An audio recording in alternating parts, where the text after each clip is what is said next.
WhatsApp, YouTube, Instagram. ഞങ്ങളുടെ വീടിന് മുന്നിൽ തീർത്ത ഒരു അത്യാധുനിക റോഡ് നിർമ്മാണത്തെക്കുറിച്ച് പറയാനാണ് ഞാൻ ഈ വീഡിയോ ഇടുന്നത്.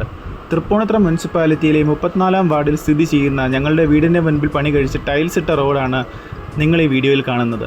ഞങ്ങളുടെ വീടിനോട് ചേർന്ന് കിടക്കുന്ന 50 മീറ്റർ നീളം നേരത്തെ ടൈൽസ് ഇട്ടതാണ്. രണ്ടാം ഘട്ടത്തിൽ നടന്ന ടൈലിങ്ങിൽ അതിൻ്റെ രണ്ടു വശത്തും ഗ്രൗണ്ട് ലെവൽ ഉയർത്തി ടൈൽസ് ഇട്ടിരിക്കുകയാണ്.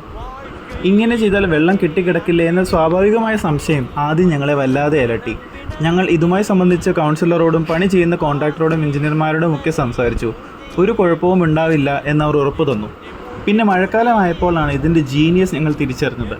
നല്ല മഴ തുടങ്ങിയപ്പോൾ വീടിന് മുന്നിൽ സ്ഥിരമായി വെള്ളം കിടക്കുന്നത് കാണാം നിങ്ങൾക്ക് ഈ വീഡിയോയിൽ. ഇതുമൂലം ഞങ്ങൾ ചെളി പറ്റിയ കാറും ബൈക്കുമായി വരുമ്പോഴൊക്കെ ടയർ കഴുകേണ്ട ആവശ്യം വരുന്നതേയില്ല. ചെരുപ്പ് വരെ വെള്ളത്തിൽ കഴുകിയെടുക്കാവുന്നതേ ഉള്ളൂ. തെരുവോരത്ത് ദാഹിച്ചു വലയുന്ന നായ്ക്കൾക്ക് സ്ഥിരം വെള്ളം കുടിക്കാനുള്ള ജലസ്രോതസ് എന്നതിനുപരി തവളകളുടെ ശരണാലയമായിരിക്കുകയാണ് എൻ്റെ വീട്ടുമുറ്റം. വേനൽക്കാലത്ത് നട്ടുച്ചയ്ക്ക് പുറത്തിറങ്ങിയാൽ കൊതുകുകടി കൊണ്ട് നിൽക്കാൻ പറ്റാതിരുന്ന പൂർണ്ണത്രേശൻ്റെ സ്വന്തം തൃപ്പൂണിത്തുറയിൽ ഇങ്ങനെ ഒരു റോഡ് തീർച്ചയായും ഈ മഴക്കാലത്ത് ഞങ്ങൾക്കൊരു മുതൽക്കൂട്ടാണ്.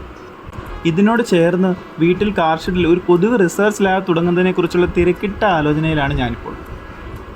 ഞങ്ങളുടെ അവസ്ഥ മനസ്സിലാക്കിയ സ്നേഹനിധികളായ 2 അയൽവാസികൾ രാവിലെ മുതൽ ചവറ് കത്തിച്ച് വീടിന് ചുറ്റും ഒരു പുകമറ സൃഷ്ടിച്ചുകൊണ്ട് വീട്ടിലെ കൊതുക് ഉൾപ്പെടെയുള്ള എല്ലാ ജീവികളെയും ഒഴിച്ചുവിടാൻ കഠിന പ്രയത്നത്തിലാണ്. പോലീസ് വാർണിംഗ് പോലും അവഗണിച്ചുകൊണ്ടുള്ള ബാലൻ ചേട്ടൻ്റെയും രാമൻ ചേട്ടൻ്റെയും ഈ സ്നേഹം കാണുമ്പോഴാണ് കണ്ണ് നിറഞ്ഞു പോകുന്നത്. ഈ സ്വപ്ന പദ്ധതി സാക്ഷാത്കരിച്ചു തന്ന ഞങ്ങളുടെ പ്രിയ വാർഡ് കൗൺസിലറിനോടുള്ള കനത്ത നന്ദി ഈ വേളയിൽ ഞങ്ങൾ അറിയിച്ചു കൊള്ളുന്നു.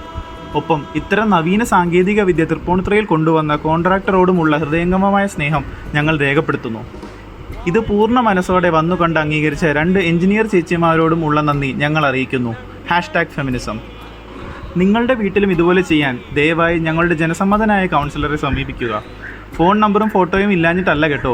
പുരുകം ഉയർത്തി കാണിച്ചാൽ ഓവർനൈറ്റ് സെൻസേഷൻ ആകുന്ന ഇൻഫ്ലുവൻസർമാരുടെ കാലത്ത് ഇവർക്കൊക്കെ ഒരു ഹോട്ടലിൽ കയറി ചായ കുടിക്കാൻ പറ്റാത്ത അത്ര അവസ്ഥ ഉണ്ടാക്കണ്ടല്ലോ എന്ന് വെച്ചാണ് വിവരങ്ങൾ വെളിപ്പെടുത്താത്തത്. ഞങ്ങളുടെ വീട്ടിലെ കാർ ഷെഡിൽ ഇട്ടിരിക്കുന്ന ഫൈബർ ഗ്ലാസ് റൂഫിന് മുകളിലെ മാവിൻ കൊമ്പ് വെട്ടിക്കളയാതെ അതിൽ മാങ്ങയും കൊമ്പും വീഴ്ത്തി അതിൻ്റെ കരുത്തിൻ്റെ മെറ്റീരിയൽ ടെസ്റ്റിംഗ് ചെയ്യുന്ന രാമൻ ചേട്ടൻ്റെ സ്തുത്യർഹമായ പ്രവർത്തികളാണ് ഇതുപോലുള്ള വീഡിയോ ഇടാൻ ഉള്ള മറ്റൊരു മോട്ടിവേറ്റിംഗ് ഘടകം. അതുകൊണ്ട് രാമൻ ചേട്ടനും മിസ്സിനുമായി ഈ വീഡിയോ ഞങ്ങൾ ഡെഡിക്കേറ്റ് ചെയ്യുന്നു. വന്ദേ മാതരം.